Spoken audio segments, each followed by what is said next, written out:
No importa la temporada, ni la hora. Cuando un pasajero se instala en su sitio, es fácil que se deje llevar por el dulce tirano, como lo llaman los ingleses. Algunos piensan, otros hacen planes, sin duda sueñan. Pero no duermen, solo dormitan. Aunque no todos pueden disfrutar de ese lujo, a algunos metros, a pesar del traqueteo y la soledad, el maquinista del tren debe mantenerse alerta. Él no puede ceder a la somnolencia.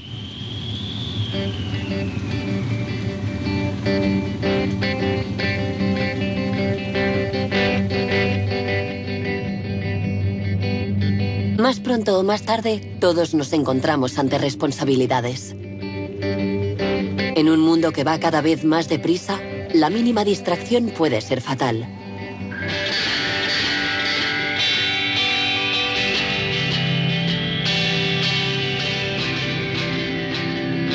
Bajo los efectos del sueño.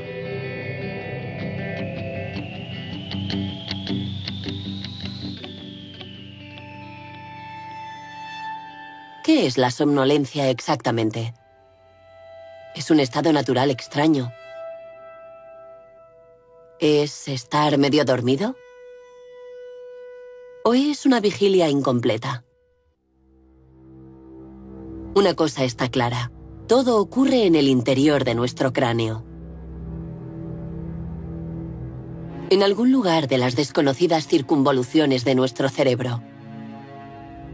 Dormir, estar despierto.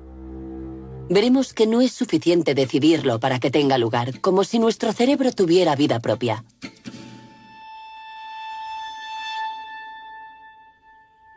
Un momento de ausencia.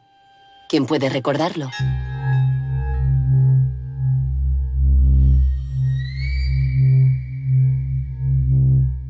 Investigando en el lugar de los hechos, se hacen estudios detallados de los accidentes que permiten reconstituir lo que ocurrió realmente.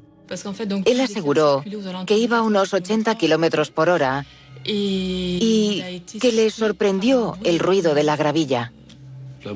El coche entró en el arcén y cayó al fondo. Empezó a patinar por el arcén y no pudo enderezarlo. Conocía muy bien esa carretera, así que después del estrés del trabajo se mete en el coche y ahí está bien, se relaja. ¿Hubo algún testigo? No, ninguno. Una situación banal. Pero tras algo anodino se esconde un complejo fenómeno cuyos efectos pueden no estar relacionados con el aspecto cotidiano de la somnolencia. En Francia, es la primera causa de accidentes en la carretera, muy por delante del alcohol y la velocidad. Hoy sabemos que un accidente mortal de cada 3 en la carretera está relacionado con la somnolencia. Un mal que afecta también al mundo del trabajo, donde el mantenimiento de la vigilancia supone problemas.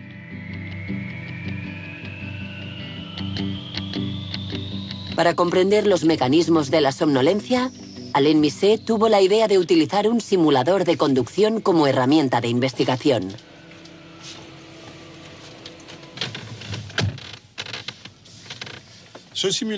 Este simulador es una herramienta muy sofisticada que permite estudiar el comportamiento del hombre al volante. Hemos centrado nuestras imágenes en la carretera, en la circulación de una autopista, creando una gran monotonía, reduciendo el tráfico, haciendo que la conducción sea de noche, etc. Lo que nos interesaba en principio era comprender cómo se producía el paso de un estado de vigilancia normal al otro estado de sueño, es decir, hacia el adormecimiento.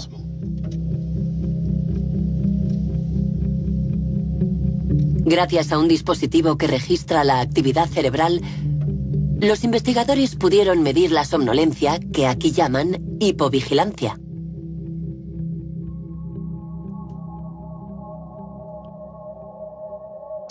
Esa hipovigilancia aparece en oleadas sucesivas, seguidas de una vigilia funcional, por así decirlo. Es decir, que la gente alterna periodos donde está muy vigilante y periodos donde está en hipovigilancia. Esto es perfectamente visible en las grabaciones electrofisiológicas. Vemos aparecer de una manera repentina y durante periodos extremadamente cortos unas ondas concretas que se traducen en esa reducción del nivel de vigilancia. Las ondas describen la actividad eléctrica del cerebro. El ritmo varía sin cesar. Cuando el sujeto está activo y con los ojos abiertos, el ritmo es rápido. Cuando cierra los ojos y se relaja, aparecen ondas más lentas. Unas ondas que caracterizan un cambio en la percepción de la realidad y las sensaciones.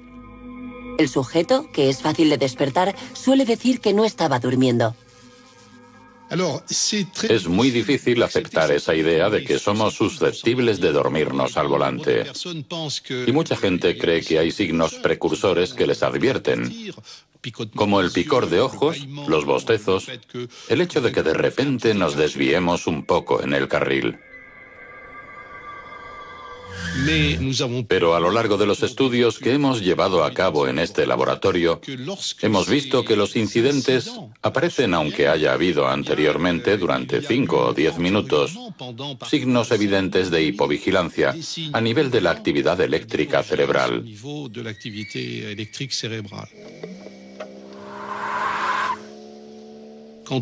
Cuando dicen que el conductor ha perdido el control del vehículo, a menudo, al comienzo de esa acción, hay un episodio de hipovigilancia.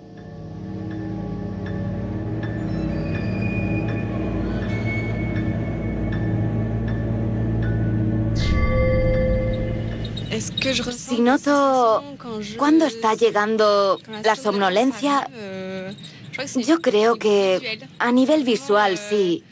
Siento fatiga visual, me duelen los ojos, empiezo a parpadear, tardo en reflexionar, me siento como más lenta. Sí, eso siento. Yo siento como... me siento como floja. Oigo lo que pasa a mi alrededor, pero no sé si podría responder. Ahí es cuando me incorporo y pienso, venga, tengo que hablar, pero cuando hablo a veces ni siquiera me oigo y...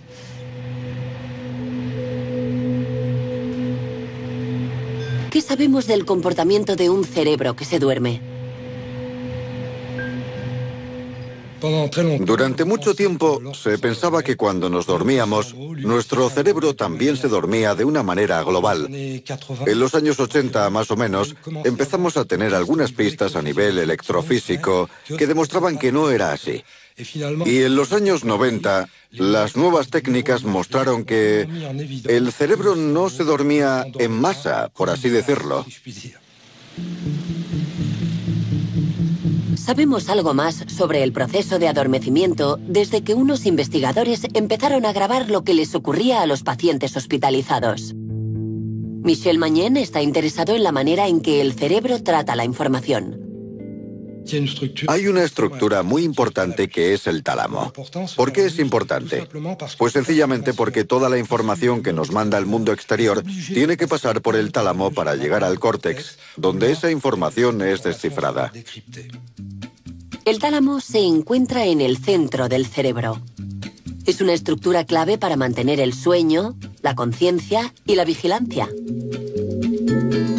Cuando estamos despiertos, los órganos sensoriales envían información al tálamo que la descifra antes de enviarla al córtex para ser analizada. Pero cuando dormimos, el tálamo cesa su actividad mientras que en el córtex la actividad eléctrica continúa. Esos fragmentos de información hacen que sigamos despiertos de alguna manera. Y en ese juego de conexiones interrumpidas entre el tálamo y el córtex es donde se producen las alucinaciones, las pérdidas de conciencia. Cuando caemos en la somnolencia, siempre tenemos un cierto nivel de conciencia, pero ese nivel va modificándose y poco a poco atenuándose. Va desapareciendo conforme nos dirigimos a un sueño más estructurado y mucho más profundo.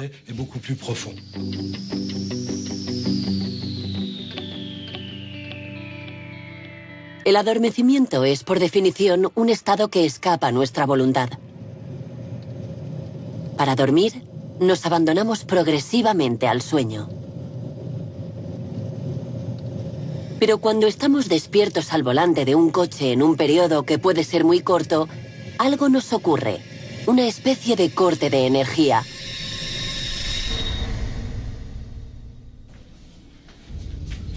¿Cómo es posible que no podamos resistirnos al adormecimiento? En la Universidad de Lieja, el neurofisiólogo Pierre Maquet intenta comprender el funcionamiento del cerebro con las técnicas de la imagen cerebral. La alternancia regular de sueño y vigilia es la manera en la que trabaja su cerebro. Y no solo el suyo, también el de toda la especie humana y el de todas las especies animales conocidas hasta hoy. Hay que estudiar a la vez el sueño y la vigilia para comprender bien cómo el cerebro pasa del uno al otro y por qué necesita pasar del uno al otro. En una habitación donde la entrada de sonidos y luces está controlada, se está llevando a cabo un estudio. A tu derecha tienes la cama. Una joven sana ha sido privada de sueño y mantenida aislada de toda referencia temporal durante 3 días. Ahora te vuelvo a conectar, ¿vale? Vale. Varias medidas informarán al investigador de los mecanismos cerebrales que trabajan en un cerebro despierto. Aquí podemos vigilar que no se duerma. Hay que estar atento todo el tiempo.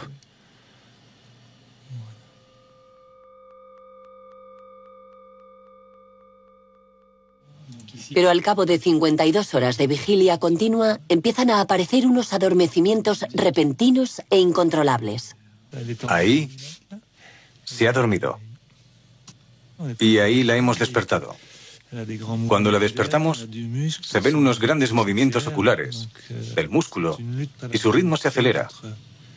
Es una lucha inmediata entre el mantenimiento de la vigilia y la somnolencia que viene a interrumpir la vigilancia. El peor periodo ha pasado. Ahora va a beneficiarse de su ritmo circadiano hasta la noche, si las teorías son exactas. El ritmo circadiano. Veamos cómo influencia al ritmo vigilia-sueño.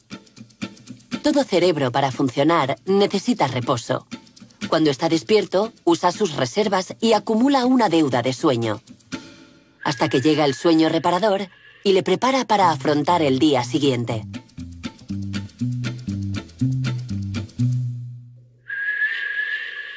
Lo que muchos desconocen es que paralelamente a ese ritmo de actividad y de reposo, hay otro ritmo biológico que guía al cerebro sin que lo sepamos. Es el ritmo circadiano, de casi 24 horas, la alternancia entre luz y oscuridad. El ritmo circadiano compensa la necesidad de sueño del cerebro, lo que hace que su rendimiento cognitivo, todo lo que debe hacer sin equivocarse, se mantenga constante durante todo el día. Si se priva al cerebro de reposo, su deuda de sueño aumentará mientras que el ritmo circadiano sigue su ciclo. Y cuando llega la noche, el ritmo circadiano ya no compensa la deuda de sueño. Ahí es cuando ocurre la pérdida de conciencia repentina, la somnolencia. Si, por ejemplo, va a recorrer Italia en coche de norte a sur de un tirón, convendría parar entre las 4 y las 7 de la mañana. Porque ahí es cuando ocurren los accidentes. El estudio sigue adelante.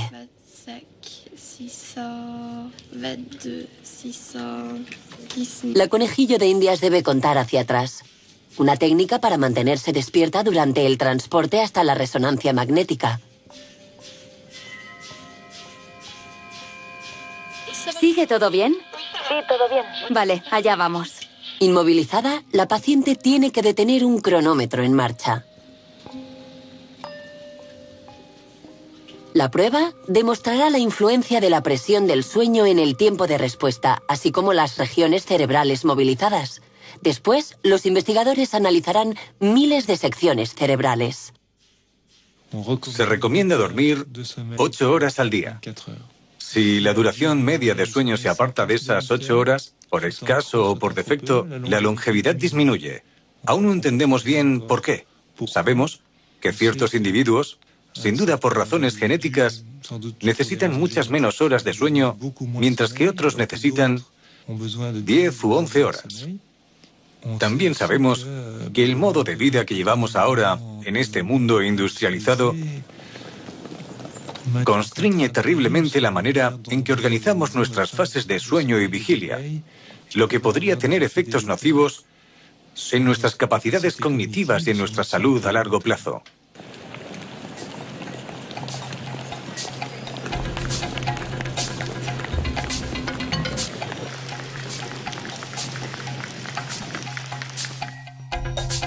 Cuanto más se habla de la vigilia y el rendimiento, más importante se vuelve la cuestión de la somnolencia. ¿Será este el mal de una época hiperactiva? La palabra somnolencia empezó a utilizarse sobre todo en el siglo XIX, desde que el uso de la iluminación eléctrica diera un empujón al ritmo natural, permitiendo una actividad continua. El hombre dividió su tiempo en 3 periodos de 8 horas, sin diferenciar el día de la noche. Y sin embargo, el hombre es una especie naturalmente activa por el día y, a priori, inactiva por la noche.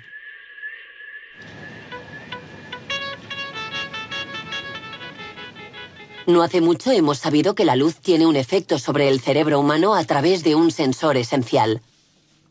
El ojo no solo sirve para ver, también está involucrado en la regulación de los ritmos biológicos, de la vigilia y el sueño, y la luz estimula directamente unas estructuras en el centro del cerebro. Claude Gronfier es investigador del Departamento de Cronobiología. Investiga la luz y su influencia para arreglar el reloj biológico de los que sufren desajustes horarios constantes.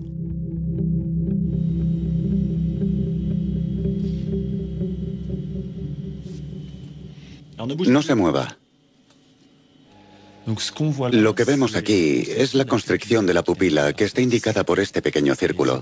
Y esa medida nos informa de la calidad y la cantidad de luz que perciben las funciones no visuales del ojo.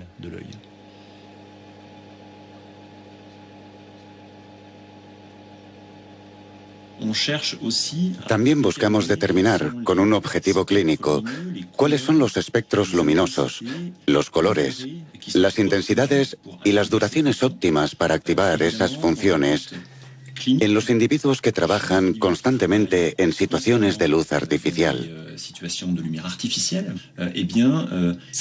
Este conocimiento puede que nos permita proponer soluciones, evitar problemas como la somnolencia y el adormecimiento, y utilizar la luz para mantenernos despiertos. ¿Qué luz utilizar? Pues aún no lo sabemos muy bien. Seguimos investigando. Pero sabemos que la luz azul es muy eficaz para activar los sistemas de vigilia, para inhibir los sistemas de sueño, para aumentar el rendimiento cognitivo y para activar los sistemas de vigilia y vigilancia.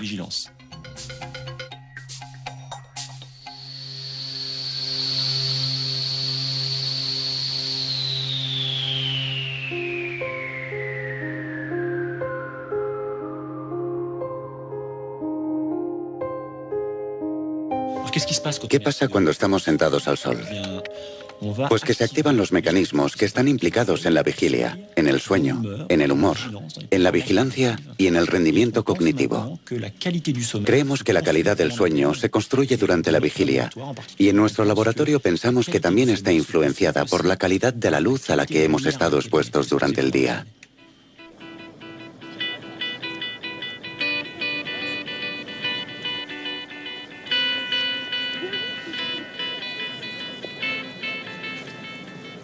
La somnolencia suele invadirme sobre todo cuando estoy sentado delante de una pantalla, por ejemplo. Y también en grandes reuniones, como por ejemplo en misa.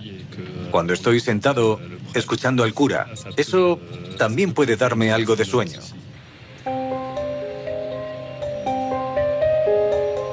Nuestro ritmo de vida requiere dormir bien para estar bien despiertos. Y para dormir bien, hay que tener una vigilia activa. Estimular la mente, el cuerpo, salir a la luz. Pero cuando la somnolencia es crónica e incapacita, hay que acudir a una clínica del sueño como esta. Los pacientes se quedan un día y una noche para someterse a pruebas y a un registro continuo de la vigilia y el sueño. ¿Qué tal? No muy bien, la verdad. ¿Qué ha pasado? Cuénteme. Madre mía, no sé.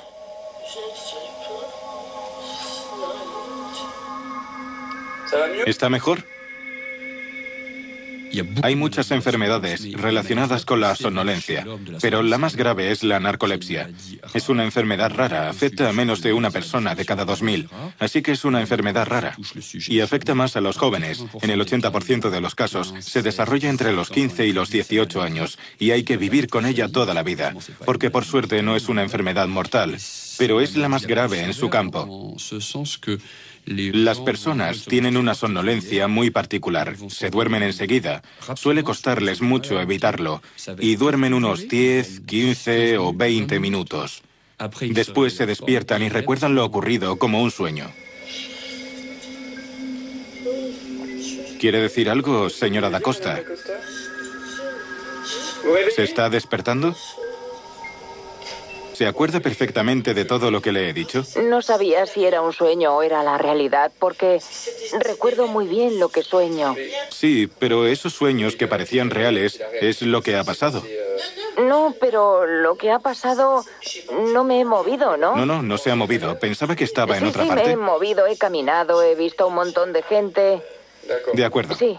No tiene nada que ver con la somnolencia de una persona que padece apnea del sueño, por ejemplo, a la que le cuesta mucho despertarse por la mañana y cuando se echa una siesta dura 1 hora y se despierta muy cansada.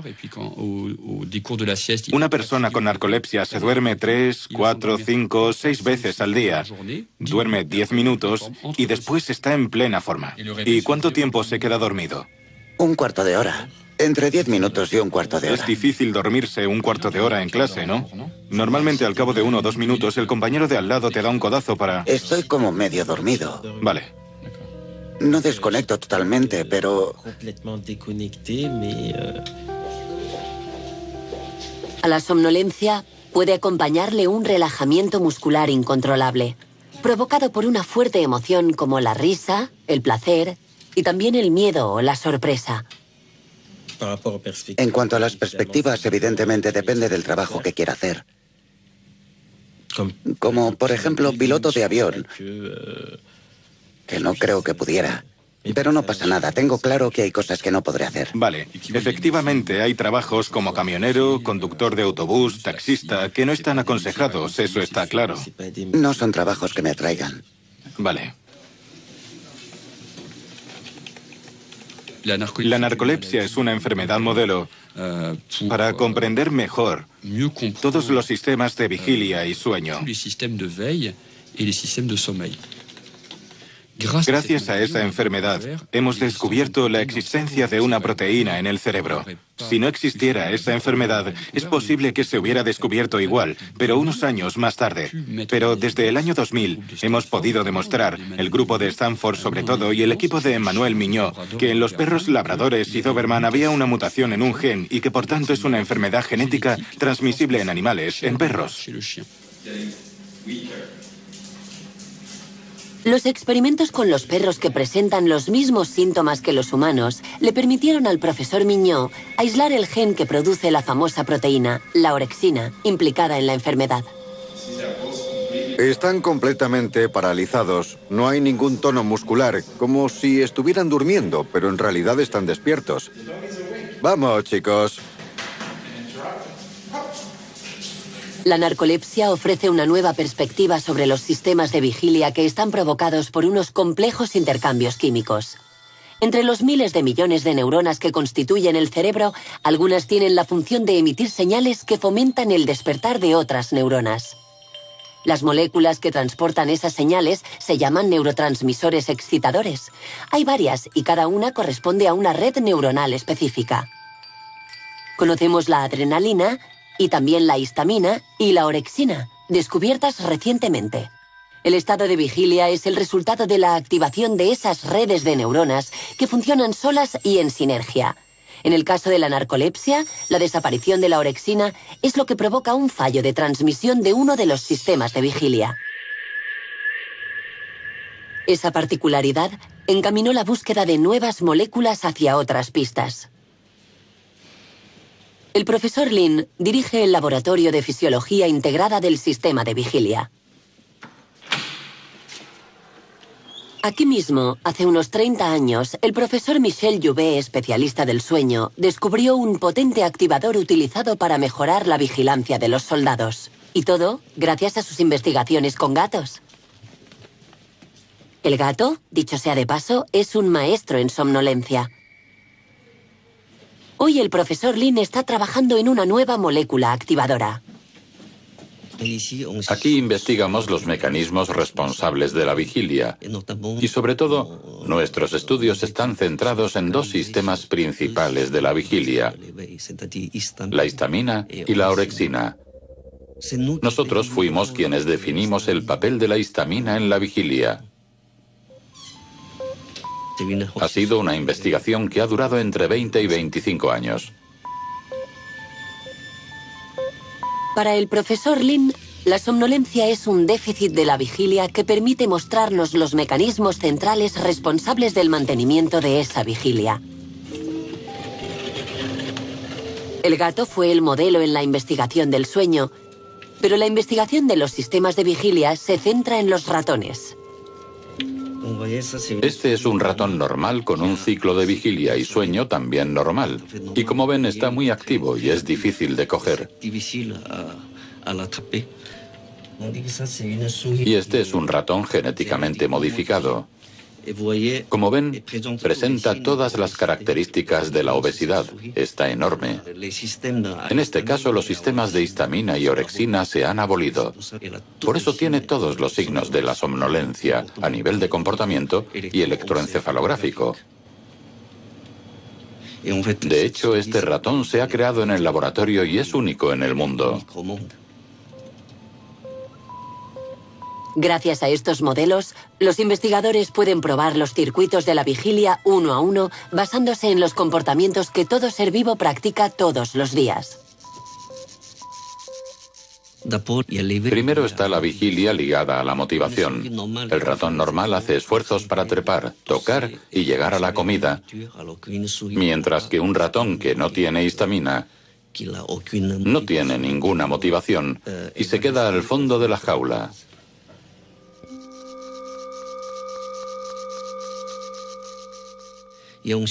Después está la vigilia locomotora, de la que es responsable la orexina.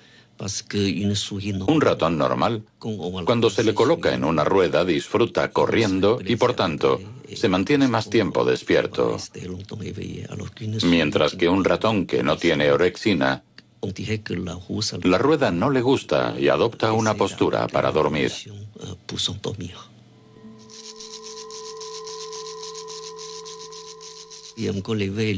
Y después está la vigilia ligada a la anticipación, que también es una función biológica importante. Aquí hemos demostrado, por tanto, que la histamina, como la orexina, juegan un papel importante. Están en sinergia y se complementan en el control de la vigilia. Este metódico trabajo ha permitido perfeccionar una nueva molécula activadora que actualmente está siendo probada en pacientes con narcolepsia. El profesor Lin no es el único en este ámbito. Hay numerosos laboratorios en el mundo que llevan mucho tiempo buscando la píldora de la vigilia, que permitiría que todo el mundo se superara.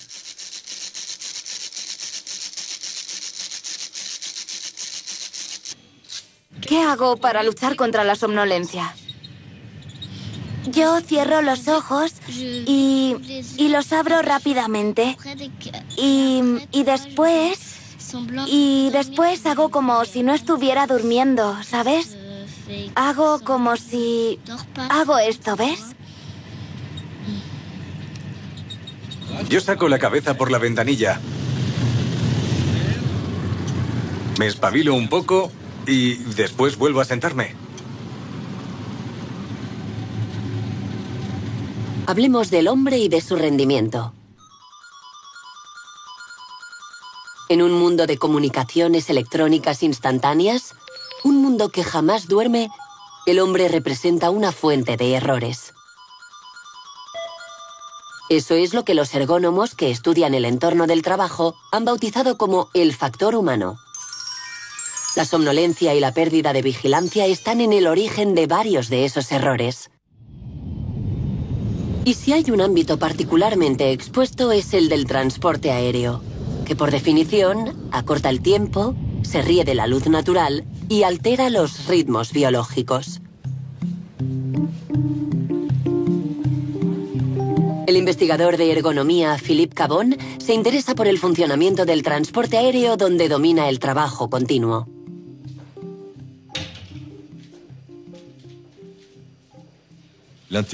Mi interés por este ámbito laboral es porque acumula varias dificultades desde el punto de vista del factor humano. Además de que hay vuelos muy largos y, por tanto, tiempos de servicio muy largos, existe la problemática de la monotonía por la automatización de las cabinas modernas y también el hecho de enfrentarse a que estamos programados para dormir a ciertas horas y estar despiertos a otras. Dado que los casos de adormecimiento son cada vez más frecuentes en las cabinas de pilotaje y en las torres de control, las compañías han pedido medidas objetivas de la vigilancia. Esta prueba se realizó en un vuelo comercial largo de Nueva York a Bruselas. Son las 3 de la mañana. El investigador está sentado detrás. La copiloto se retira a descansar. Enseguida vemos aparecer signos de somnolencia que se manifiestan por una actividad motriz que aumenta y también vemos aparecer unos movimientos oculares lentos y cierres prolongados de los ojos. Aunque él está obligado a estar despierto, su cerebro presenta unos adormecimientos de varios segundos.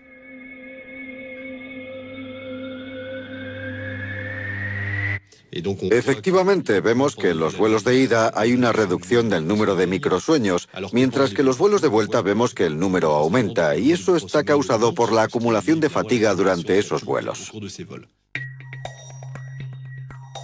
Para reducir la fatiga a bordo, se ha puesto en marcha una solución simple y científicamente probada. Se llama siesta. Se trata de sueños de corta duración, de unos 20 minutos, que realizan alternativamente el comandante y el copiloto. Hay estudios en Estados Unidos de hace unos 20 años que ya demostraron los efectos beneficiosos de la siesta. Y se ha demostrado que reducía el número de microsueños, sobre todo durante la última fase del vuelo, que es la fase más crítica en cuanto a seguridad. Pero para los vuelos largos de más de 20 horas, la siesta no es suficiente. Así que algunas compañías de los países más alejados pidieron a los investigadores que trabajaran en una gestión global de la somnolencia, que aquí se llama el riesgo-fatiga. A partir de ciertos datos de la cronobiología y de modelos matemáticos, nacieron unas nuevas normas basadas en la responsabilidad. ¿Cómo lo hacen concretamente? Realizando un seguimiento sistemático de la fatiga de la tripulación. En cada vuelo, la tripulación tiene la posibilidad de hacer un informe sobre su nivel de fatiga.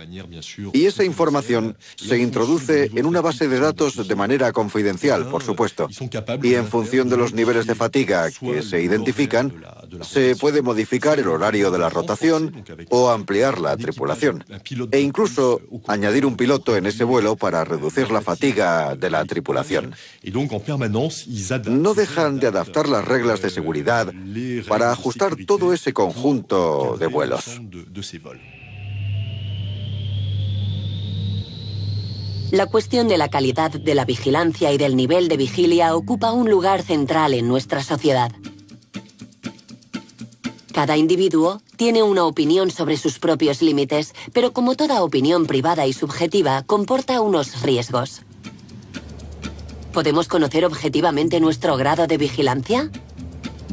En cuanto a la investigación, no podemos llegar tan lejos en los hombres como en los insectos.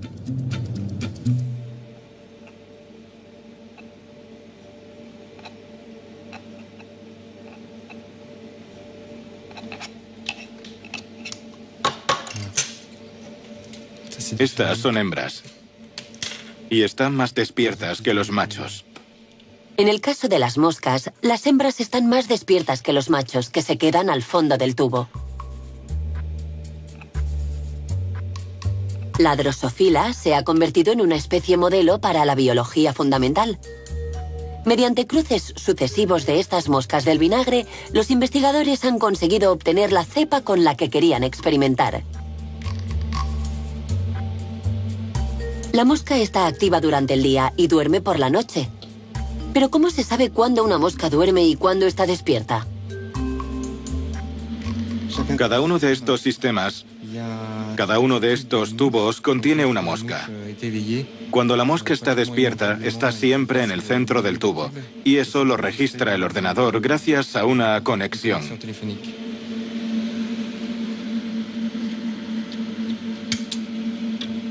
Laurent Seigné continúa aquí con una investigación que empezó en Estados Unidos. Quiere hallar los signos de las condiciones de la somnolencia en la saliva. Buscábamos marcadores biológicos, algo como la glucemia, que pudiéramos medir en el cuerpo y que nos diera una indicación del nivel de somnolencia.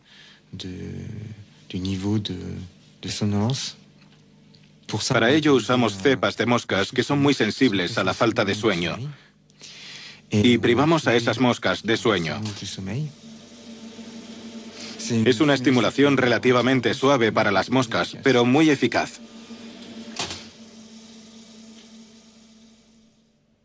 Realizamos toda una batería de pruebas con otras cepas de drosofilas y otras privaciones de sueño. Y aislamos un gen que, sistemáticamente y de forma muy evidente, aumentaba por la falta de sueño cuando se materializaba en un periodo de sueño, es decir, una somnolencia. Y era la amilasa. Y como la amilasa es muy abundante en la saliva humana, hicimos un estudio muy simple con unos sujetos normales a quienes se les privó de sueño durante 24 horas. Y observamos que, en el caso del hombre, también había un aumento de la amilasa. Pero como un único marcador no es suficiente, la búsqueda de biomarcadores en la saliva sigue adelante. Cuando sepamos cuantificar la intensidad de sueño, podremos dosificar los tratamientos activadores para los narcolépticos. Y quién sabe, puede que algún día consigamos conocer el nivel de vigilia en las carreteras y en ciertos lugares de trabajo. Pero todos sabemos que la somnolencia puede sorprendernos cuando no tenemos sueño. Por tanto, hay otros factores que la provocan. En la carretera, por ejemplo. Estamos sentados, en una postura cómoda, con la mirada fija en el infinito, rodeados del ruido regular del motor. A todos nos ha entrado sueño en un momento así. ¿Qué es ese estado que nos provoca una sensación extraña que nos distrae y nos aletarga?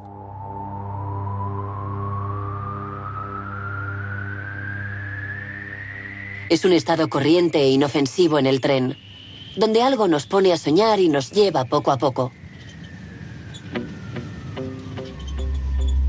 En el mundo del trabajo y de los empleos expuestos a la pérdida de vigilancia por la monotonía, ese riesgo es conocido.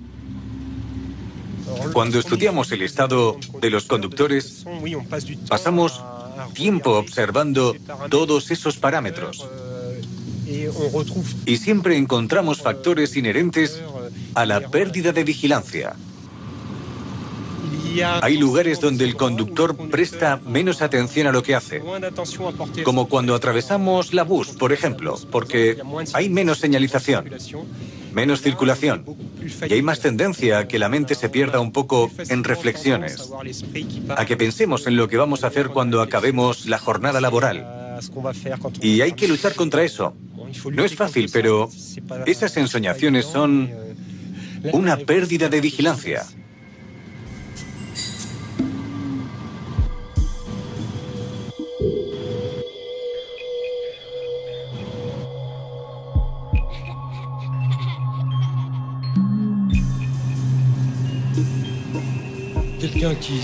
Cuando te invade esa somnolencia, puedes no pensar que estás conduciendo.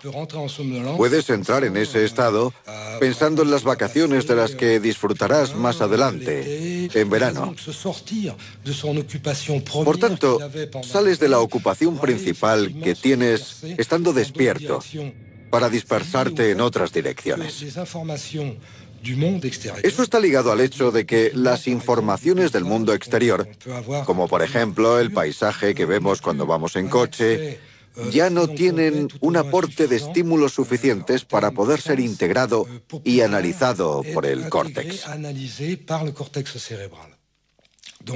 Por tanto, el tálamo organiza una especie de filtrado de esas informaciones y llegas a un nivel de conciencia modificado.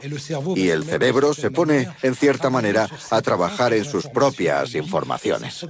Las informaciones que están contenidas en la memoria o en lo vivido el día anterior o en lo que ocurrió antes de hacer ese viaje en coche.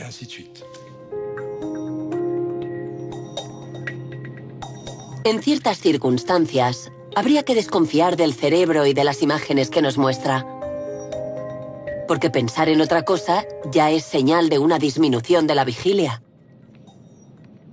Los investigadores lo llaman vagabundeo. Arnaud Darjanbaud es psicólogo y estudia ese extraño funcionamiento del pensamiento. El vagabundeo de la mente es la aparición espontánea de pensamientos que no tienen nada que ver con lo que estamos haciendo, ni con nuestro entorno inmediato. Un ejemplo que todos conocemos es cuando estamos conduciendo un coche y nos damos cuenta en un momento dado de que tenemos la mente en otra parte, que nos estamos acordando de lo que hemos hecho por la mañana o estamos planificando cosas que tenemos que hacer después. Al sondear a las personas de manera aleatoria en sus actividades cotidianas, constatamos que en más o menos el 40% de los casos no están concentradas en lo que están haciendo, sino que su mente vagabundea.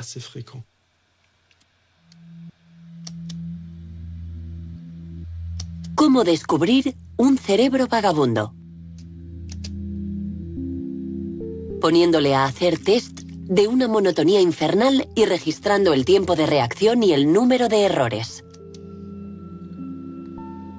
Los psicólogos llaman a este modo de pensamiento el modo por defecto. El cerebro vagabundea automáticamente.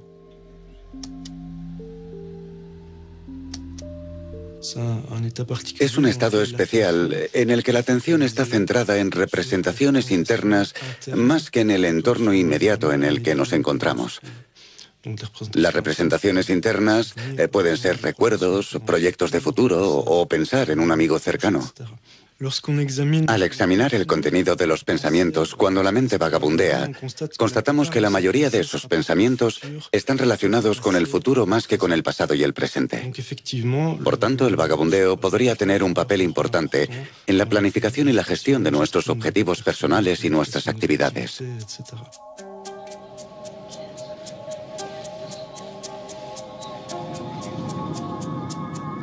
Aunque el vagabundeo es importante para la salud psíquica, también es peligroso.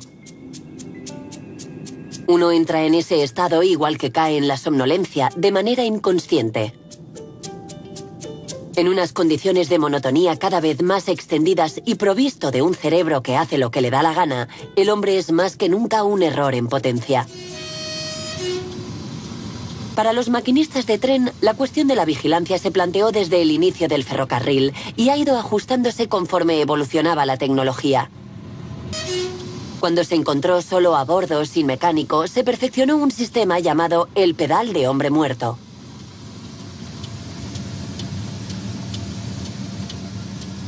para demostrar su vigilancia, el maquinista debía mantenerlo pulsado.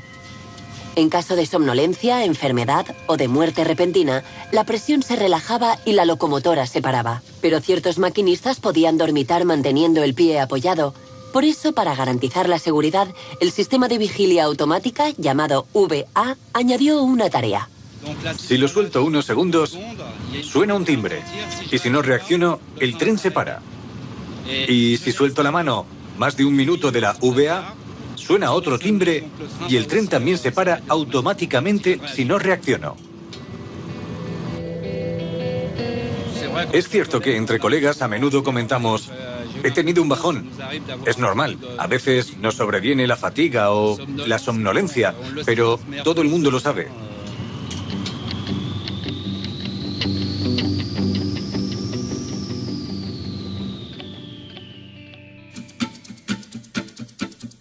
Esto no era un problema para el hombre cazador-recolector. El hambre le animaba y le mantenía despierto y vigilante. Varios milenios más tarde, el hombre se puso a trabajar entre las máquinas como una máquina. Cuando llegó la automatización, el hombre se convirtió en supervisor de la máquina. Y después llegó el ordenador. Hoy en día, el hombre supervisa el ordenador que supervisa a la máquina. Pero el cerebro sigue siendo el mismo. El operador humano se ha convertido en el que debe detectar el fallo o la anomalía que puede producirse. Como esas anomalías son cada vez menos frecuentes, pues nuestras máquinas cada vez funcionan mejor, se convierte en un trabajo muy difícil porque hay que detectar señales extrañas en el desarrollo de un proceso. De ahí la necesidad de estar muy atento. Pero cuando estamos hipovigilantes ya no estamos atentos, y ahí es cuando tiene lugar el accidente. En la conducción de un automóvil el efecto es inmediato, pero en un proceso industrial como en una central nuclear, por ejemplo, la respuesta puede ser tardía. Puede tardar varias horas y hasta varios días, y también puede dar lugar a una catástrofe.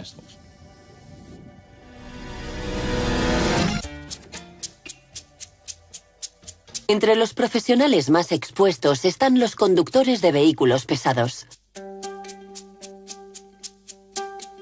Su función de conductor-repartidor le pone en condiciones extremas desde el punto de vista de la vigilancia.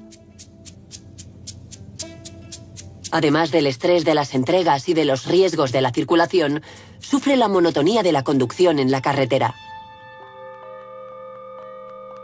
En nombre de la seguridad y la rentabilidad, los constructores han mejorado los vehículos que se han convertido en joyas de la electrónica y la informática.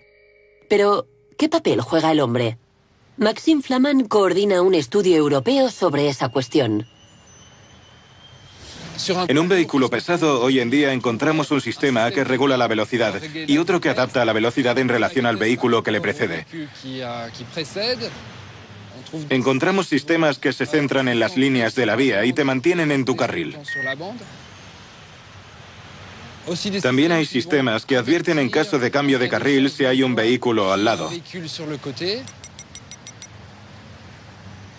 Y también sistemas que detectan la poca vigilancia del conductor. ¿Qué pasa al final? El conductor apenas tiene que interactuar con su conducción.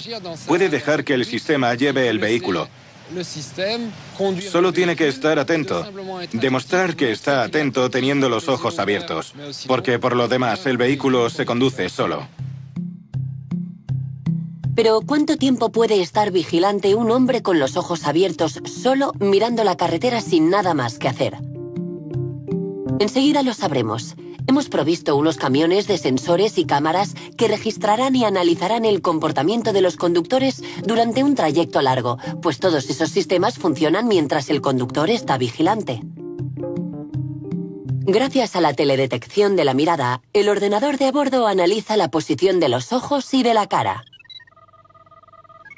En cuanto aparecen los primeros signos de somnolencia, se avisa al conductor de que los sistemas van a desactivarse uno a uno. En el momento en que la lentitud invade su cerebro, deberá conducir de verdad. La máquina vigila al hombre y detecta sus defectos, pero el hombre tiene la última palabra. ¿Será capaz de reaccionar? El hombre lo ha probado casi todo para mantener artificialmente su vigilancia. Sustancias activadoras, chicles, dulces, luz artificial, perturbaciones sonoras, control de la temperatura, sistemas de alarma. Nada funciona. Sin embargo, existe un producto que impide siempre que el ser humano caiga en la somnolencia. Un producto que estimula al ser humano. Otro ser humano. Y naturalmente, se ha intentado automatizarlo. Unos investigadores estadounidenses especializados en el reconocimiento vocal han desarrollado este prototipo. Buenos días, Sally. ¿Cómo estás, Edward? Bien, pero tengo que estar en el aeropuerto a las 15:30. ¿Quieres que busque la ruta más rápida? Sí, por favor. ¿Hay mucho tráfico? ¿Qué necesita un conductor estadounidense que va solo en su coche? Un compañero de ruta que no se duerma. Un pasajero artificial, en este caso una pasajera, capaz de controlar todo lo que pasa en el vehículo e incluso más. Se anticipa a la monotonía del trayecto y crea un diálogo. Sally, ¿cuánto falta para la siguiente curva? Unos 24 kilómetros. ¿Te gustaría jugar a algo para matar el tiempo? Estaría bien. ¿Y si jugamos a Adivina la canción? Ahí va la primera.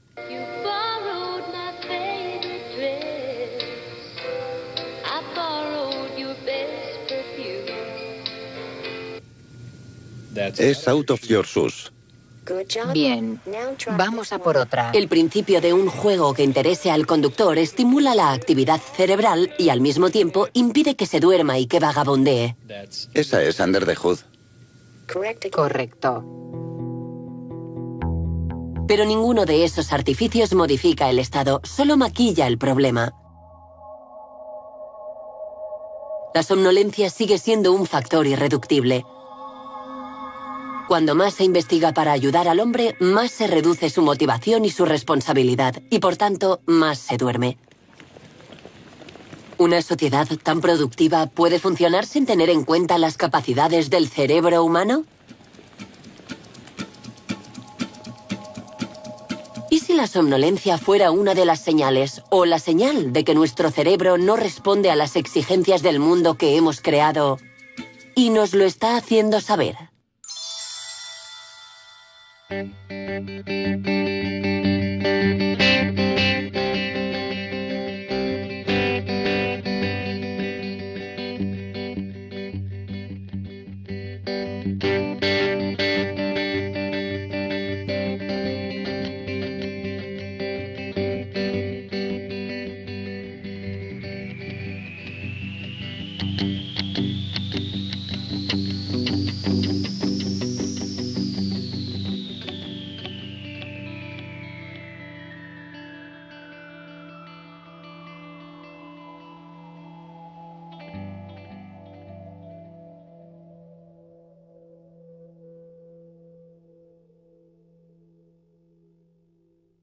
Ventanilla.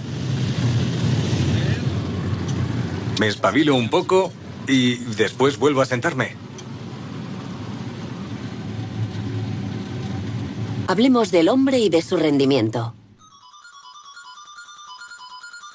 En un mundo de comunicaciones electrónicas instantáneas, un mundo que jamás duerme, el hombre representa una fuente de errores. Eso es lo que los ergónomos que estudian el entorno del trabajo han bautizado como el factor humano. La somnolencia y la pérdida de vigilancia están en el origen de varios de esos errores. Y si hay un ámbito particularmente expuesto es el del transporte aéreo, que por definición acorta el tiempo, se ríe de la luz natural y altera los ritmos biológicos. El investigador de ergonomía Philippe Cabon se interesa por el funcionamiento del transporte aéreo donde domina el trabajo continuo.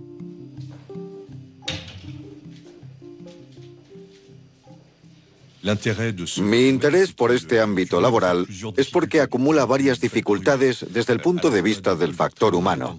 Además de que hay vuelos muy largos y, por tanto, tiempos de servicio muy largos, existe la problemática de la monotonía por la automatización de las cabinas modernas y también el hecho de enfrentarse a que estamos programados para dormir a ciertas horas y estar despiertos a otras. Dado que los casos de adormecimiento son cada vez más frecuentes en las cabinas de pilotaje y en las torres de control, las compañías han pedido medidas objetivas de la vigilancia. Esta prueba se realizó en un vuelo comercial largo de Nueva York a Bruselas. Son las 3 de la mañana. El investigador está sentado detrás. La copiloto se retira a descansar. Enseguida vemos aparecer signos de somnolencia que se manifiestan por una actividad motriz que aumenta y también vemos aparecer unos movimientos oculares lentos y cierres prolongados de los ojos. Aunque él está obligado a estar despierto, su cerebro presenta unos adormecimientos de varios segundos.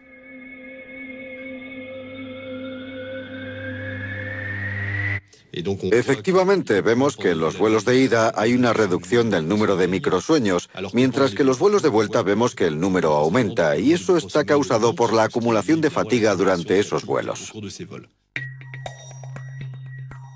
Para reducir la fatiga a bordo, se ha puesto en marcha una solución simple y científicamente probada.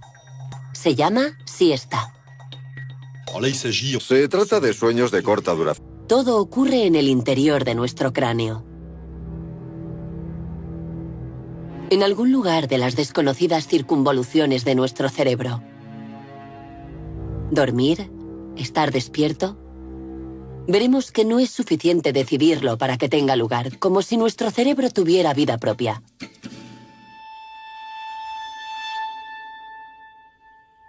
Un momento de ausencia. ¿Quién puede recordarlo?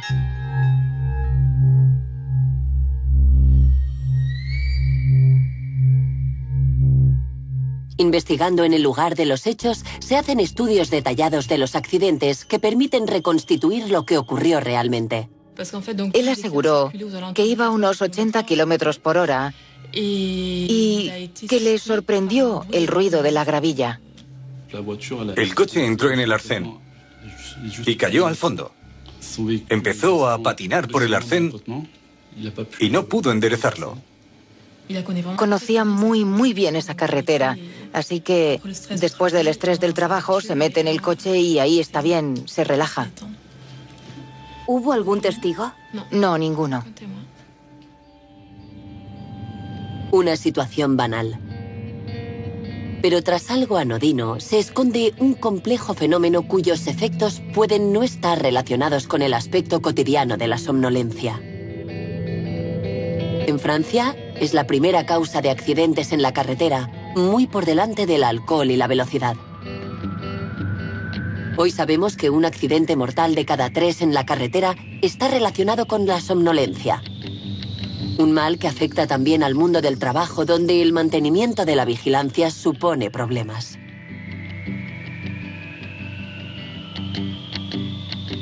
Para comprender los mecanismos de la somnolencia, Alain Misset tuvo la idea de utilizar un simulador de conducción como herramienta de investigación.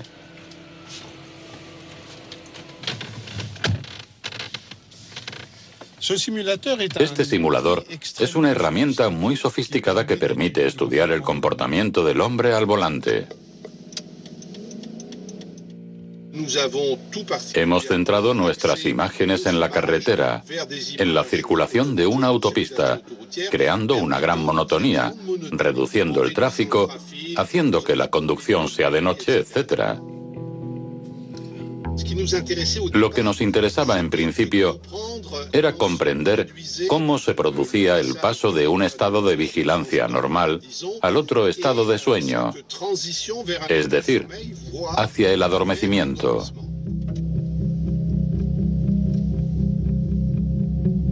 Gracias a un dispositivo que registra la actividad Importante en la planificación y la gestión de nuestros objetivos personales y nuestras actividades.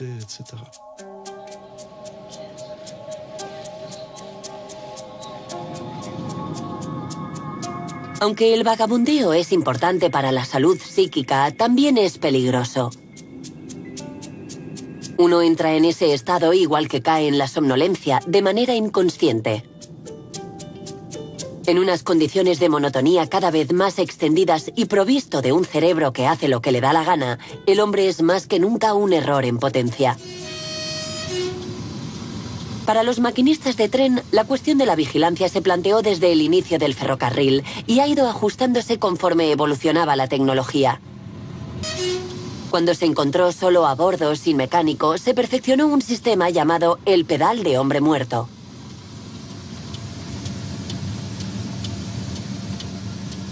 Para demostrar su vigilancia, el maquinista debía mantenerlo pulsado. En caso de somnolencia, enfermedad o de muerte repentina, la presión se relajaba y la locomotora se paraba. Pero ciertos maquinistas podían dormitar manteniendo el pie apoyado. Por eso, para garantizar la seguridad, el sistema de vigilia automática, llamado VA, añadió una tarea. Si lo suelto unos segundos, suena un timbre. Y si no reacciono, el tren se para. Y si suelto la mano más de un minuto de la VA, suena otro timbre y el tren también se para automáticamente si no reacciono. Es cierto que entre colegas a menudo comentamos: he tenido un bajón.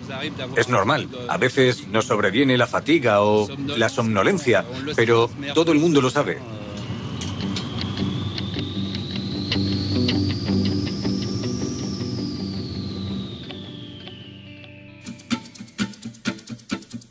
Esto no era un problema para el hombre cazador-recolector. El hambre le animaba y le mantenía despierto y vigilante. Varios milenios más tarde, el hombre se puso a trabajar entre las máquinas como una máquina. Cuando llegó la automatización, el hombre se convirtió en supervisor de la máquina. Y después llegó el ordenador. Hoy en día el hombre supervisa el ordenador que supervisa a la máquina. Pero el cerebro sigue siendo el mismo. El operador humano se ha convertido en el que debe detectar el fallo o la anomalía que puede producirse. Como esas anomalías son cada vez menos frecuentes, pues nuestras máquinas cada vez funcionan mejor, se convierte en un trabajo muy difícil porque hay que detectar señales extrañas en el desarrollo de un proceso. De ahí la necesidad de estar muy atento. Los casos de adormecimiento son cada vez más frecuentes en las cabinas de pilotaje y en las torres de control. Las compañías han pedido medidas objetivas de la vigilancia. Esta prueba se realizó en un vuelo comercial largo de Nueva York a Bruselas. Son las 3 de la mañana. El investigador está sentado detrás. La copiloto se retira a descansar. Enseguida vemos aparecer signos de somnolencia que se manifiestan por una actividad motriz que aumenta, y también vemos aparecer unos movimientos oculares lentos y cierres prolongados de los ojos. Aunque él está obligado a estar despierto, su cerebro presenta unos adormecimientos de varios segundos.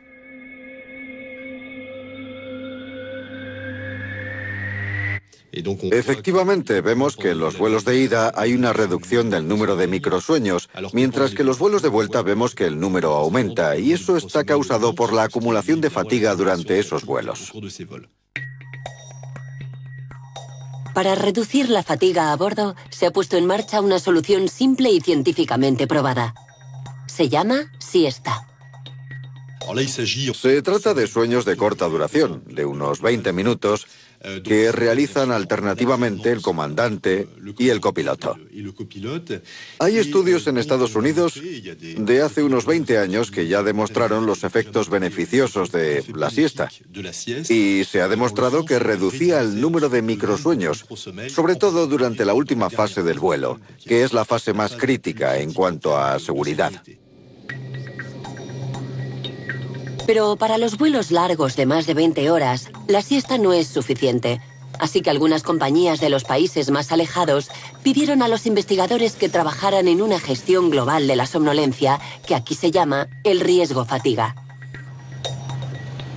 A partir de ciertos datos de la cronobiología y de modelos matemáticos, nacieron unas nuevas normas basadas en la responsabilidad.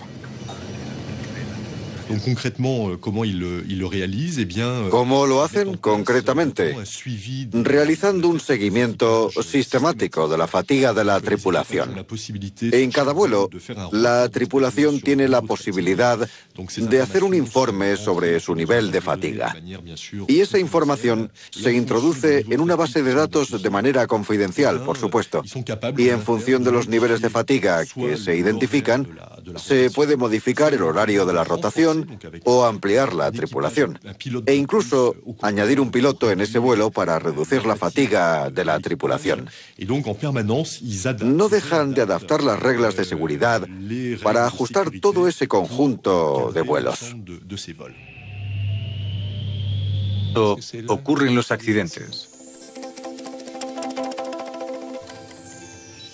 El estudio sigue adelante.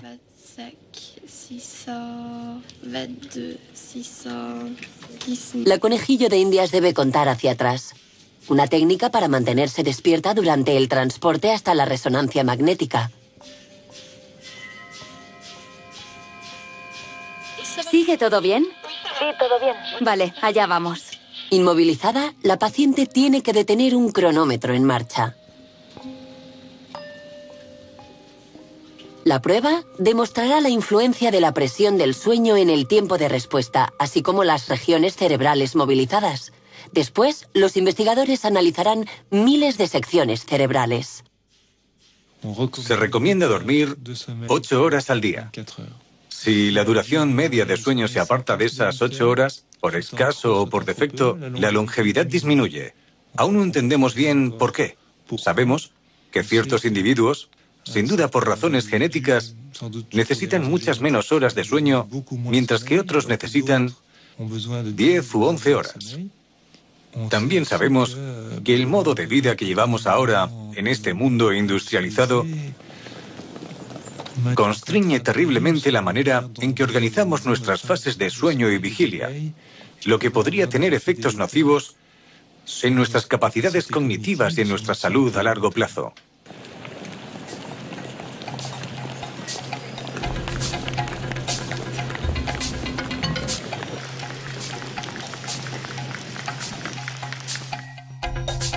Cuanto más se habla de la vigilia y el rendimiento, más importante se vuelve la cuestión de la somnolencia.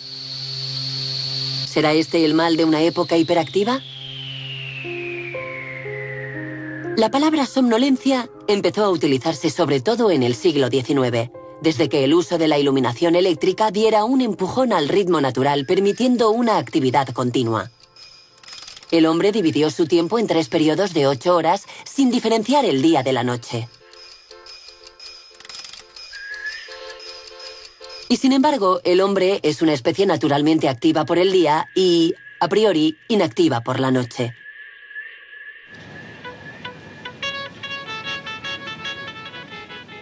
No hace mucho hemos sabido que la luz tiene un efecto sobre el cerebro humano a través de un sensor esencial. El ojo no solo sirve para ver, también está involucrado en la regulación de los ritmos biológicos, de la vigilia y el sueño, y la luz estimula directamente unas estructuras en el centro del cerebro. Claude Gronfier es investigador del Departamento de Cronobiología. Investiga la luz y su influencia para arreglar... Es una estimulación relativamente suave para las moscas, pero muy eficaz.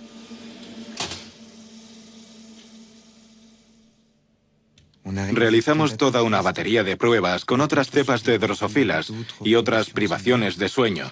Y aislamos un gen que, sistemáticamente y de forma muy evidente, aumentaba por la falta de sueño cuando se materializaba en un periodo de sueño, es decir, una somnolencia. Y era la amilasa.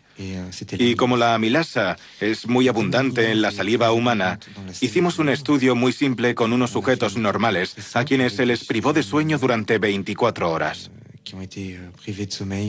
Y observamos que, en el caso del hombre, también había un aumento de la amilasa. Pero como un único marcador no es suficiente, la búsqueda de biomarcadores en la saliva sigue adelante. Cuando sepamos cuantificar la intensidad de sueño, podremos dosificar los tratamientos activadores para los narcolépticos. Y quién sabe, puede que algún día consigamos conocer el nivel de vigilia en las carreteras y en ciertos lugares de trabajo. Pero todos sabemos que la somnolencia puede sorprendernos cuando no tenemos sueño. Por tanto, hay otros factores que la provocan. En la carretera, por ejemplo, estamos sentados, en una postura cómoda, con la mirada fija en el infinito, rodeados del ruido regular del motor. A todos nos ha entrado sueño en un momento así. ¿Qué es ese estado que nos provoca una sensación extraña que nos distrae y nos aletarga?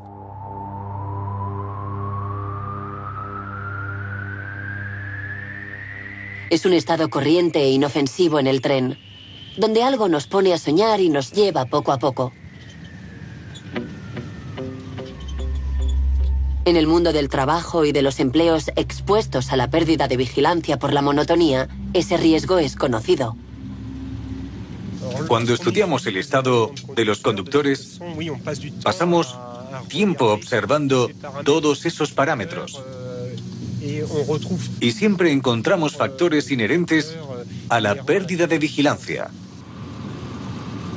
Hay lugares donde el conductor presta menos atención a lo que hace, como cuando atravesamos la bus, por ejemplo, porque hay menos señalización, menos circulación, y hay más tendencia a que la mente se pierda un poco en reflexiones, a que pensemos en lo que vamos a hacer cuando acabemos la jornada laboral. Y hay que luchar contra eso.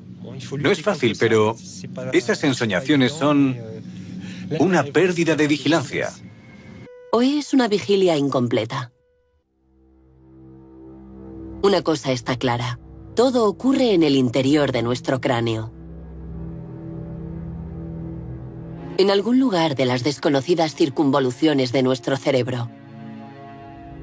Dormir, estar despierto. Veremos que no es suficiente decidirlo para que tenga lugar, como si nuestro cerebro tuviera vida propia.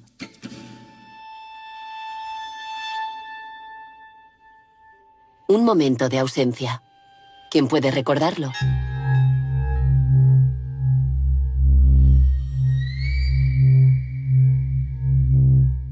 Investigando en el lugar de los hechos, se hacen estudios detallados de los accidentes que permiten reconstituir lo que ocurrió realmente. Él aseguró que iba a unos 80 kilómetros por hora y que le sorprendió el ruido de la gravilla. El coche entró en el arcén y cayó al fondo. Empezó a patinar por el arcén y no pudo enderezarlo. Conocía muy bien esa carretera, así que después del estrés del trabajo se mete en el coche y ahí está bien, se relaja. ¿Hubo algún testigo? No, ninguno. Una situación banal. Pero tras algo anodino se esconde un complejo fenómeno cuyos efectos pueden no estar relacionados con el aspecto cotidiano de la somnolencia. En Francia, es la primera causa de accidentes en la carretera, muy por delante del alcohol y la velocidad. Hoy sabemos que un accidente mortal de cada 3 en la carretera está relacionado con la somnolencia. Un mal que afecta también al mundo del trabajo, donde el mantenimiento de la vigilancia supone problemas.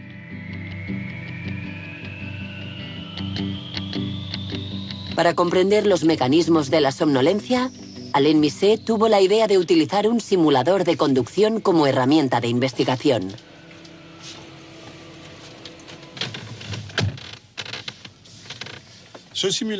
Este simulador es una herramienta muy sofisticada que permite estudiar el comportamiento del hombre al volante.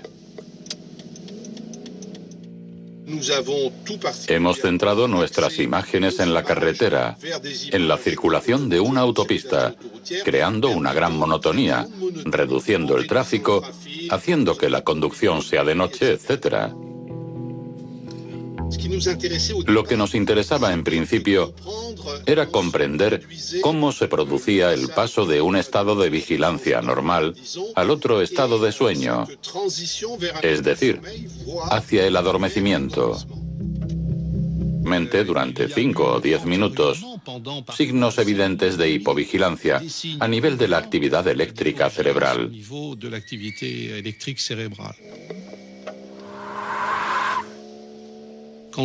Cuando dicen que el conductor ha perdido el control del vehículo, a menudo, al comienzo de esa acción, hay un episodio de hipovigilancia.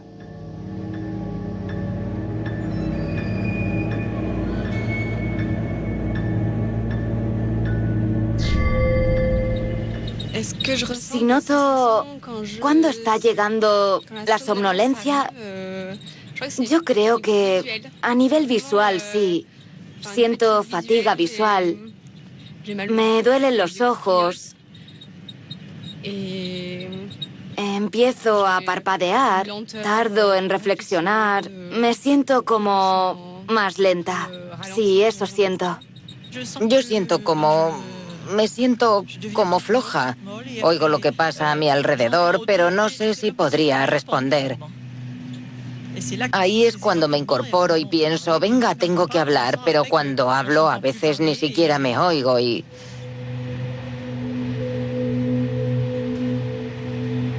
¿Qué sabemos del comportamiento de un cerebro que se duerme?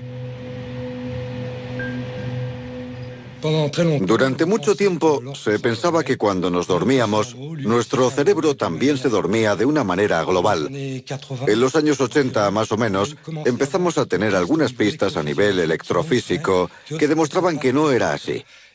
Y en los años 90, las nuevas técnicas mostraron que el cerebro no se dormía en masa, por así decirlo. Sabemos algo más sobre el proceso de adormecimiento desde que unos investigadores empezaron a grabar lo que les ocurría a los pacientes hospitalizados. Michel Magnen está interesado en la manera en que el cerebro trata la información. Hay una estructura muy importante que es el tálamo. ¿Por qué es importante? Pues sencillamente porque toda la información que nos manda el mundo exterior tiene que pasar por el tálamo para llegar al córtex, donde esa información es descifrada. El tálamo se encuentra en el centro del cerebro. Es una estructura clave para mantener el sueño, la conciencia y la vigilancia. Cuando estamos despiertos, los órganos sensoriales envían información al tálamo que la descifra antes de enviarla al córtex para ser analizada. Pero cuando dormimos, el tálamo cesa su actividad mientras que en el córtex la actividad eléctrica continúa. Esos fragmentos de información... Este simulador es una herramienta muy sofisticada que permite estudiar el comportamiento del hombre al volante. Hemos centrado nuestras imágenes en la carretera, en la circulación de una autopista, creando una gran monotonía, reduciendo el tráfico, haciendo que la conducción sea de noche, etc. Lo que nos interesaba en principio era comprender cómo se producía el paso de un estado de vigilancia normal al otro estado de sueño, es decir, hacia el adormecimiento.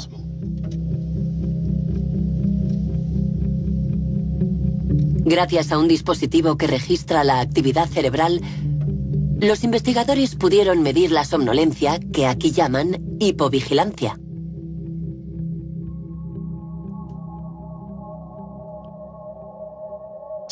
Esa hipovigilancia aparece en oleadas sucesivas, seguidas de una vigilia funcional, por así decirlo.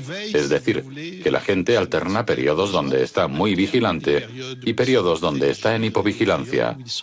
Esto es perfectamente visible en las grabaciones electrofisiológicas. Vemos aparecer de una manera repentina y durante periodos extremadamente cortos unas ondas concretas que se traducen en esa reducción del nivel de vigilancia. Las ondas describen la actividad eléctrica del cerebro. El ritmo varía sin cesar. Cuando el sujeto está activo y con los ojos abiertos, el ritmo es rápido. Cuando cierra los ojos y se relaja, aparecen ondas más lentas. Unas ondas que caracterizan un cambio en la percepción de la realidad y las sensaciones. El sujeto, que es fácil de despertar, suele decir que no estaba durmiendo.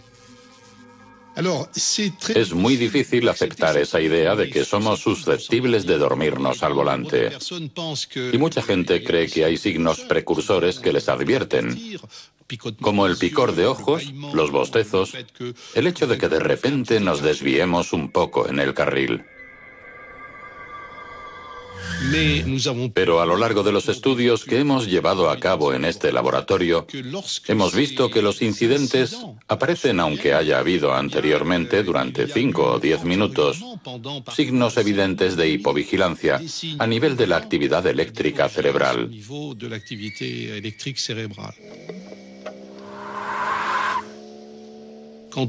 Cuando dicen que el conductor ha perdido el control del vehículo, a menudo, al comienzo de esa acción, hay un episodio de hipovigilancia. Están completamente paralizados. No hay ningún tono muscular, como si estuvieran durmiendo, pero en realidad están despiertos. Vamos, chicos. La narcolepsia ofrece una nueva perspectiva sobre los sistemas de vigilia que están provocados por unos complejos intercambios químicos. Entre los miles de millones de neuronas que constituyen el cerebro, algunas tienen la función de emitir señales que fomentan el despertar de otras neuronas. Las moléculas que transportan esas señales se llaman neurotransmisores excitadores. Hay varias y cada una corresponde a una red neuronal específica. Conocemos la adrenalina y también la histamina y la orexina, descubiertas recientemente. El estado de vigilia es el resultado de la activación de esas redes de neuronas que funcionan solas y en sinergia. En el caso de la narcolepsia, la desaparición de la orexina es lo que provoca un fallo de transmisión de uno de los sistemas de vigilia. Esa particularidad encaminó la búsqueda de nuevas moléculas hacia otras pistas. El profesor Lin dirige el Laboratorio de Fisiología Integrada del Sistema de Vigilia. Aquí mismo, hace unos 30 años, el profesor Michel Jouvet, especialista del sueño, descubrió un potente activador utilizado para mejorar la vigilancia de los soldados. Y todo gracias a sus investigaciones con gatos. El gato, dicho sea de paso, es un maestro en somnolencia. Hoy el profesor Lin está trabajando en una nueva molécula activadora. Aquí investigamos los mecanismos responsables de la vigilia y, sobre todo, nuestros estudios están centrados en dos sistemas principales de la vigilia, la histamina y la orexina. Nosotros fuimos quienes definimos el papel de la histamina en la vigilia. Ha sido una investigación que ha durado entre 20 y 25 años. Para el profesor Lin, la somnolencia es un déficit de la vigilia que permite mostrarnos los mecanismos centrales responsables del mantenimiento de esa vigilia. El gato fue el modelo en la investigación del sueño, pero la investigación de los sistemas de vigilia se centra en los ratones. Este es un ratón normal con un ciclo de vigilia y sueño también normal. Y como ven, está muy activo y es difícil de coger. Y este es un ratón genéticamente modificado. Como ven, presenta todas las características de la obesidad. Está enorme. En este caso, los sistemas de histamina y orexina se han abolido. En Francia, es la primera causa de accidentes en la carretera, muy por delante del alcohol y la velocidad. Hoy sabemos que un accidente mortal de cada 3 en la carretera está relacionado con la somnolencia. Un mal que afecta también al mundo del trabajo, donde el mantenimiento de la vigilancia supone problemas.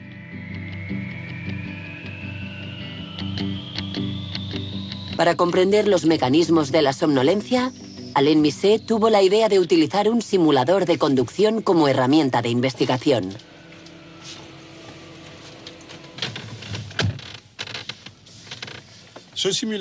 Este simulador es una herramienta muy sofisticada que permite estudiar el comportamiento del hombre al volante.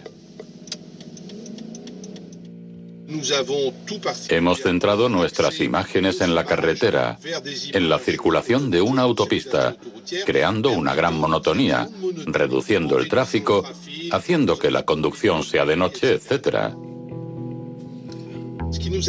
Lo que nos interesaba en principio era comprender cómo se producía el paso de un estado de vigilancia normal al otro estado de sueño, es decir, hacia el adormecimiento.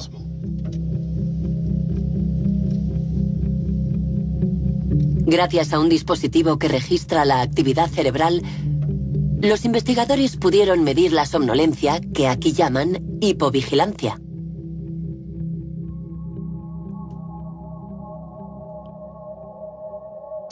Esa hipovigilancia aparece en oleadas sucesivas, seguidas de una vigilia funcional, por así decirlo. Es decir, que la gente alterna periodos donde está muy vigilante y periodos donde está en hipovigilancia. Esto es perfectamente visible en las grabaciones electrofisiológicas. Vemos aparecer de una manera repentina y durante periodos extremadamente cortos unas ondas concretas que se traducen en esa reducción del nivel de vigilancia. Las ondas describen la actividad eléctrica del cerebro. El ritmo varía sin cesar. Cuando el sujeto está activo y con los ojos abiertos, el ritmo es rápido. Cuando cierra los ojos y se relaja, aparecen ondas más lentas. Unas ondas que caracterizan un cambio en la percepción de la realidad y las sensaciones. El sujeto, que es fácil de despertar, suele decir que no estaba durmiendo. Es muy difícil aceptar esa idea de que somos susceptibles de dormirnos al volante. Y mucha gente cree que hay signos precursores que les advierten. Como el picor de ojos, Los pueden no estar relacionados con el aspecto cotidiano de la somnolencia. En Francia, es la primera causa de accidentes en la carretera, muy por delante del alcohol y la velocidad. Hoy sabemos que un accidente mortal de cada 3 en la carretera está relacionado con la somnolencia. Un mal que afecta también al mundo del trabajo, donde el mantenimiento de la vigilancia supone problemas.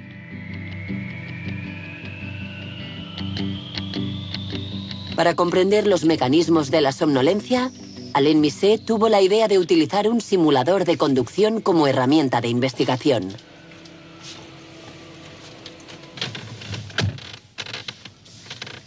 este simulador es una herramienta muy sofisticada que permite estudiar el comportamiento del hombre al volante.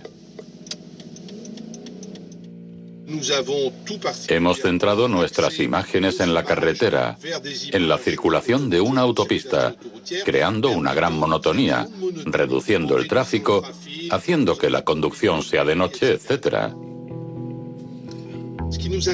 Lo que nos interesaba en principio era comprender cómo se producía el paso de un estado de vigilancia normal al otro estado de sueño, es decir, hacia el adormecimiento.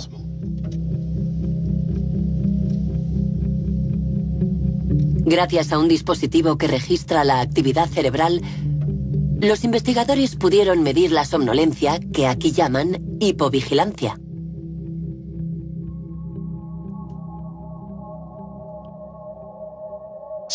Esa hipovigilancia aparece en oleadas sucesivas, seguidas de una vigilia funcional, por así decirlo. Es decir, que la gente alterna periodos donde está muy vigilante y periodos donde está en hipovigilancia. Esto es perfectamente visible en las grabaciones electrofisiológicas. Vemos aparecer de una manera repentina y durante periodos extremadamente cortos unas ondas concretas que se traducen en esa reducción del nivel de vigilancia. Las ondas describen la actividad eléctrica del cerebro. El ritmo varía sin cesar. Cuando el sujeto está activo y con los ojos abiertos, el ritmo es rápido. Cuando cierra los ojos y se relaja, aparecen ondas más lentas. Unas ondas que caracterizan un cambio en la percepción de la realidad y las sensaciones. El sujeto, que es fácil de despertar, suele decir que no estaba durmiendo. Es muy difícil aceptar esa idea de que somos susceptibles de dormirnos al volante.